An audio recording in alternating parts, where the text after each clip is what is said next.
This is an open message to the Federal Communications Commission and its chairman, Ajit Pai. It is essential to the health of the open internet and to the modern American economy that the FCC maintain Title II common carrier regulation for internet service providers.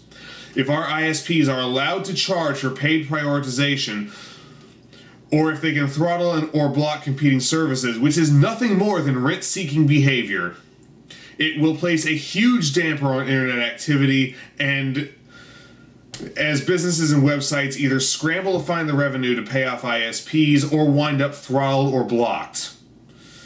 This will calcify the current order of the internet, since startups that might someday compete with the current big internet companies the way they competed with what came before them won't have the capital to pay for prioritization.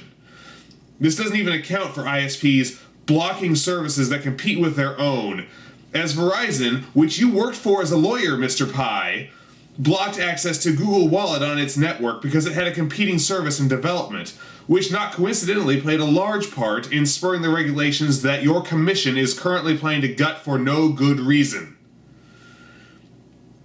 There's also the matter, Mr. Pai, of the FCC under your leadership refusing to follow regular order and allow for a meaningful public comment period on this proposed regulation change.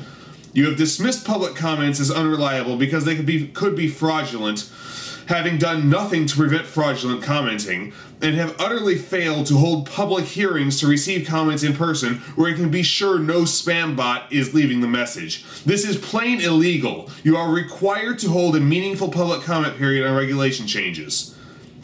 76% of the American people, including 73% of Republicans, by the by, favor maintaining current net neutrality rules and common carrier status for ISPs. So, Chairman Pai, I suggest that if you still consider yourself to work for Verizon, your former employer, rather than the American people who presently sign your paychecks, you have an ethical obligation to resign your post. That is all I have to say. If you will not do the people's business, you should not be in the people's employment.